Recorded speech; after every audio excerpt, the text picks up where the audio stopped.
So you're thinking about moving to South Central Texas and you're focusing on the San Antonio area? Well, in today's video, we're going to talk about the yin and the yang and the pros and the cons, the good, the bad, and the ugly of living in the San Antonio area. And we're going to get started with that right now.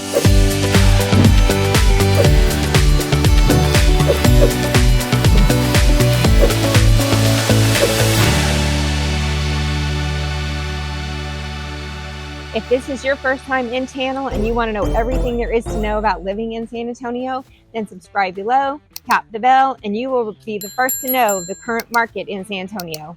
We are Brenda and Brian Jones, proud owners of Lone Star Home Realty. We get calls from people like you every day. So if you're moving in 9 days or 9 months, just give us a call and see how we can help you. All of our information is in the box below. You can call us, text us, email, or even sign up for a Zoom to talk to us. We would love to help make your move to San Antonio really smooth.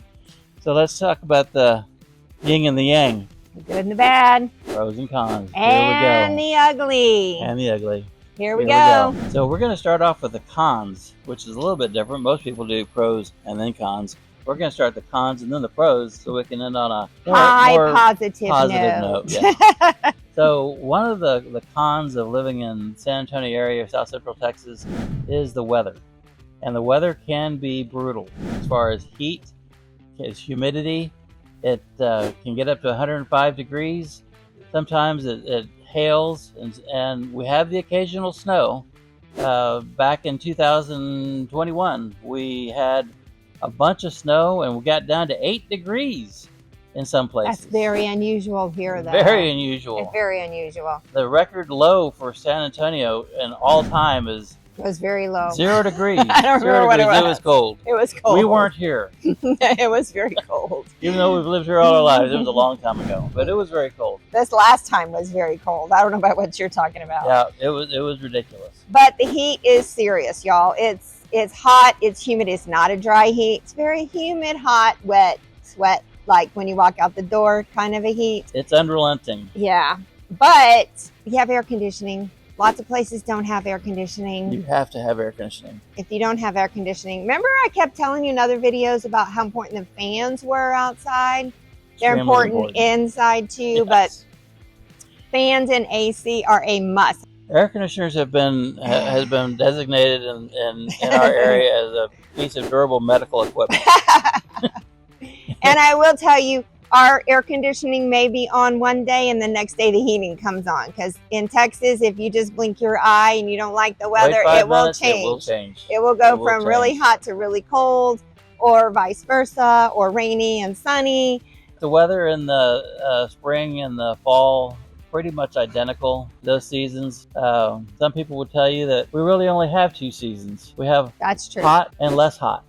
Well, yeah. But we have times in the spring and the fall where it's in the 70s and 80s, may get down in the 50s and 60s.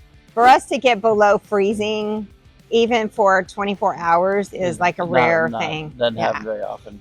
But you have to remember about the heat and the humid. It's always humid. It's always humid here. But the heat really, truly, depending on the year, is really only June, July, and August. Yeah. So I always say September is the burr months, and that's all in my head because it really doesn't cool off until the end of September. But it doesn't cool off sometimes until But December. Wearing shorts at Christmas is a thing. It is a thing. I mean, seriously, and I've y'all. done it many times. Yeah, wearing shorts at Christmas is definitely a thing. So, sticking back to the weather, we do have droughts down here. We have water restrictions depending on where you live, what city you live in, what county you live in. Last year, we had a really bad drought. Yeah. Well, the past few years, we've been in a really bad drought conditions. We just hope for a tropical storm to come. That sounds really crazy that you're praying for a tropical storm to hit Texas, but or hurricane. Yeah, we really do. That gives us a break from the drought, gives us the rain. To be a little bit precise on the tropical storms and hurricanes, they do hit the Texas coast, but by the time they make it here, the severe weather is typically reduced quite a bit. We typically only get the rainfall from it, which is what we need. Yeah, you will hear Texans saying, "Oh, yay! There's a hurricane and it's headed to It's Texas. in the Gulf of Mexico, and it's coming our way! Yay!" So don't think we're really strange, but that's the reason why.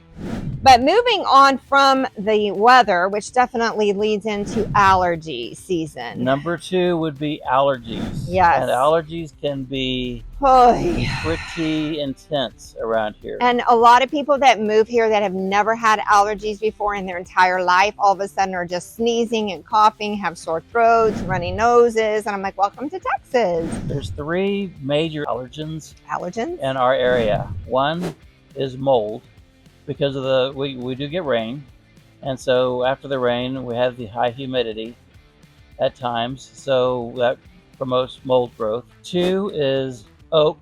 We have a lot of oak trees in our neighborhood, in our area. In our area, oak is huge. And oak pollen is a real thing, and it's crazy. Like your windshield and your car turn yellow. Yep. The driveways turn yellow from the oak. So oak pollen is huge, and that comes in the spring.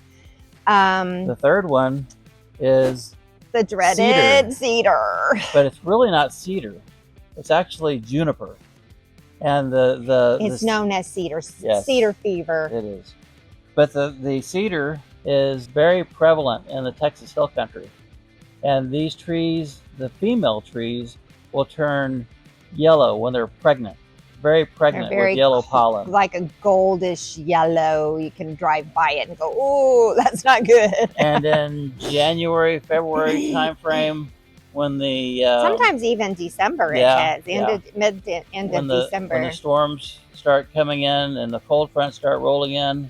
But there are over-the-counter meds. Yes. There's actually even an over-the-counter med that's called like cedar fever. Yes. Something to that effect. So it's a very serious thing. So if you've never had allergies and you're moving this way, just be aware. It's a real thing and it can hit you really hard. So get ready. So let's talk about... What's the next con? Let's talk about limited grocery stores. So specifically the San Antonio area, we have a grocery store called HEB. Stands for Howard Edward Butt.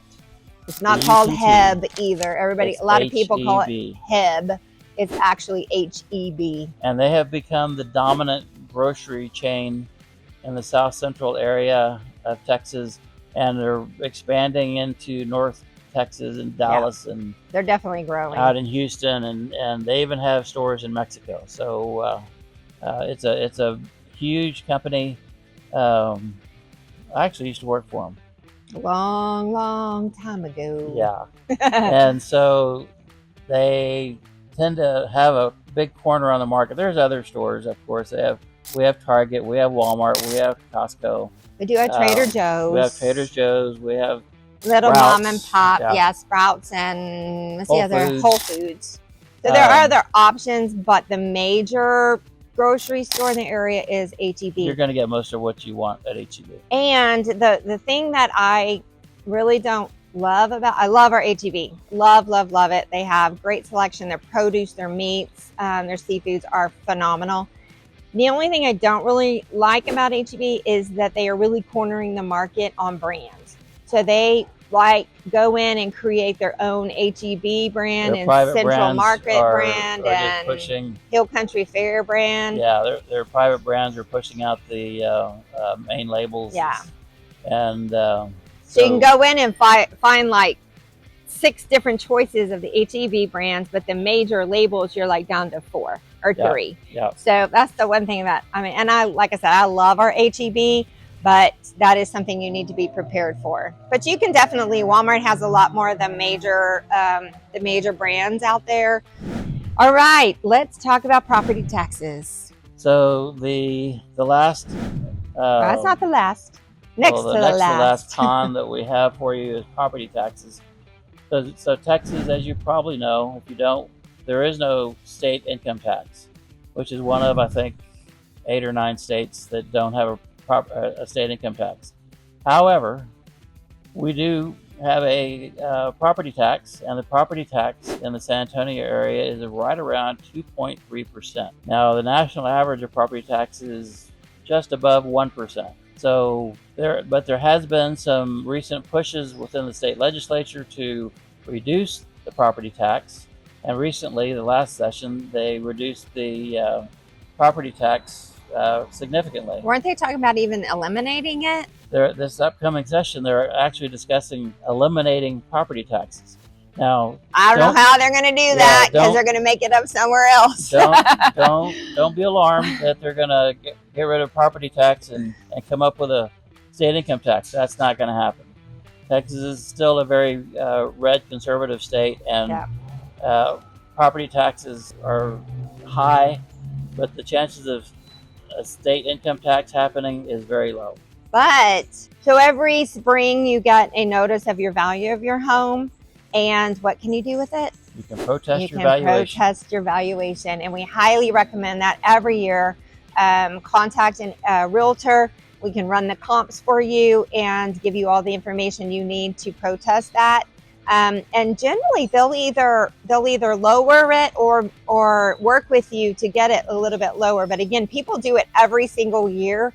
It definitely shows on the back end of it and saves you money in your property taxes. Last year, we had our property taxes lowered over $70,000 on our home. And we're going to do it again this year. And we're going to do it again this year. All right, on to our last con, and that would be traffic.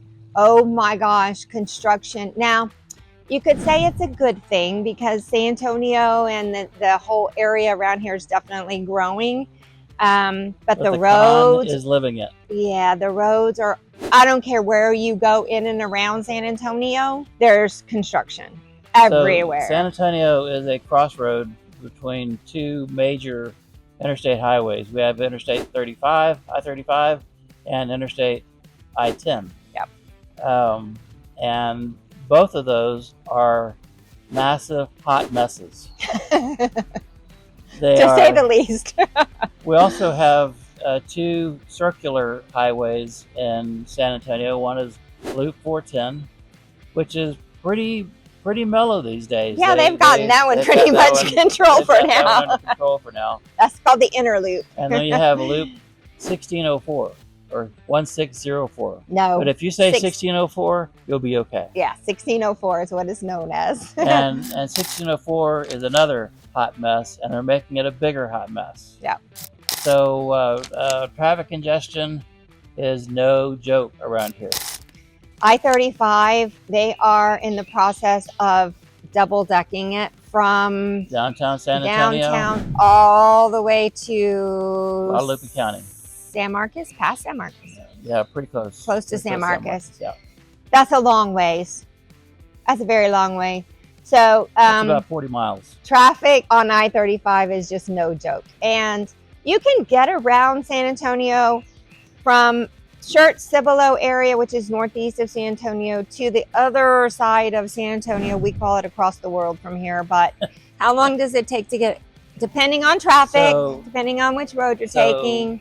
Church Cibolo is, like you said, northeast of San Antonio, just northeast of San Antonio. It's going to take you a good 40 minutes, 45 minutes. And if there's any wrecks, there's any traffic issues at all, it's an hour and a half. Yeah, it could be brutal. Yeah. So just know, depending on where you go, always use Google Maps. She always knows which way to go. When you think you may know which way to go, don't go that way. Follow her because she always knows where the traffic and issues are.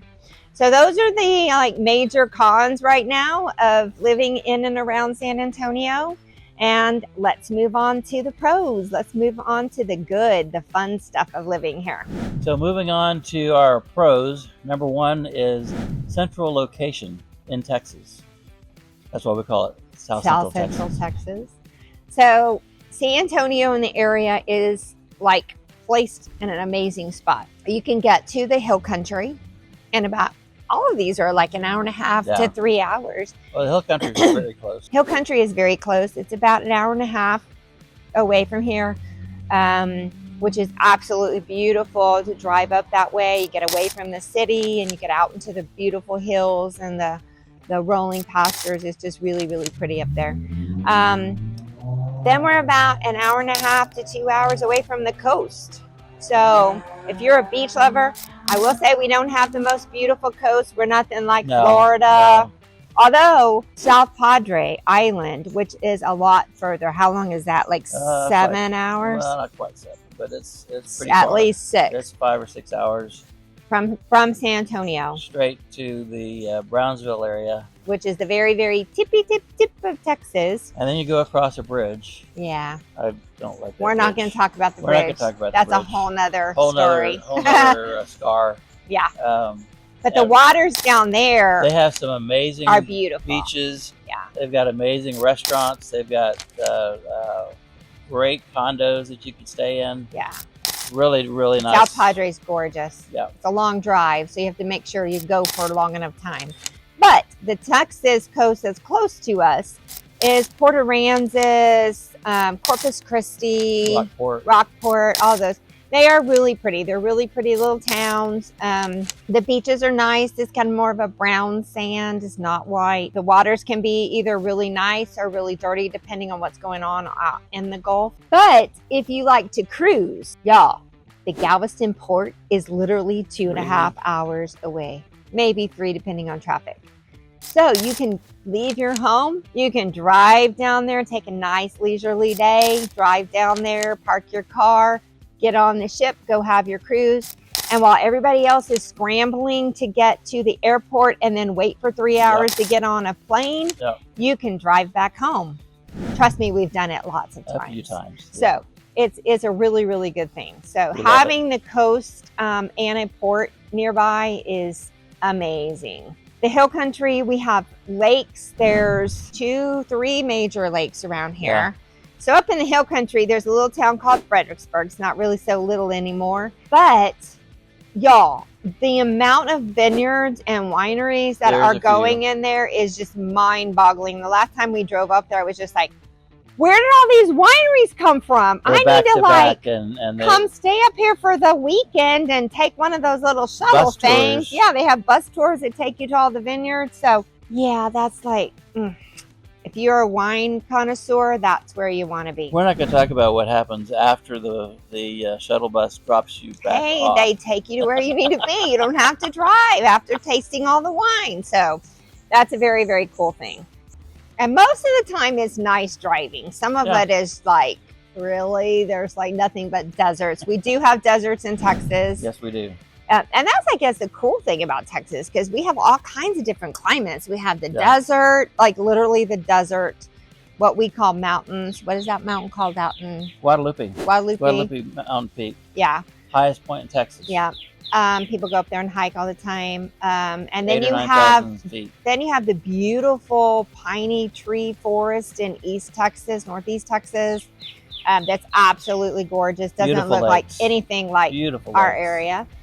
And we have the coast. So we really have it all in Texas, which is amazing. Just depends on how long you want to drive to go visit it. But it's really, really awesome. Okay, let's move on to the weather. I know we talked on that as a con, but it's also a positive. It's also a positive. It's our weather here. We do have spring, winter, and fall. Well, we have mild winters. So spring and the fall, it does cool off. I mean, any welcome norther coming to bring us some cool air is very welcome. Cold fronts are very welcome. Yeah, very welcome. Anytime. Yeah. Especially in the summer, which never happens. So it does. The spring and fall are pretty much the same. The flowers and the trees are different. They change a bit around, obviously, but and the winters really aren't bad. I mean, we've had a couple of recent bad winters, but they last, not counting the one from 2021. Was that the last worst? That was the bad one. Was the bad one. It shut down the whole state, basically. But I will tell you, the power went off. Yeah, that was bad. I will tell you, if there was any threat of ice or snow anywhere in the San Antonio area, the schools, the businesses, everything shuts down. It doesn't have to be on the ground. No, it just has the threat of. We just have to have a threat of it. Because I'm telling you, people down here don't know how to drive on ice, Well, that's a including con. me. That's a con. I know, but I'm just We're in the talking pros about, now. I know, I'm talking about the weather. So they don't know how to drive. So life does shut down, which is really funny. But going back to the positive end of it, the weather. You can stay home. Yeah, you can stay home. But the weather down here really is beautiful for the most part. Like I said, we do get hot and humid, but other than that, the rest of the year is absolutely gorgeous. Let's talk about the cost of living. Cost of How's living. it to live here, babe? So the cost of living in San Antonio is much less expensive than other parts of the country and even other parts of Texas. So we've got lower grocery costs, we've got lower utility costs, we've got lower housing costs in general. There's a variety of housing opportunities for you as far as apartments, townhomes, garden homes, single family dwellings. You can have a ranch outside of the San Antonio area. You can, I mean, there's a wide variety of what you could look for. We How's have that condominiums. How's the prices of housing here? Well, they tend to be on the lower side compared to other major metropolitan markets. Our average home price usually runs around the middle 300s, so 325 to 375. Occasionally it'll get to 400, but it typically stands between 325 and 375. Yeah, that's about the average. There are some higher priced homes in the area. When you get kind of in the northern San Antonio area, they definitely jump up in the Bernie area, and Spring Branch can be a little pricey.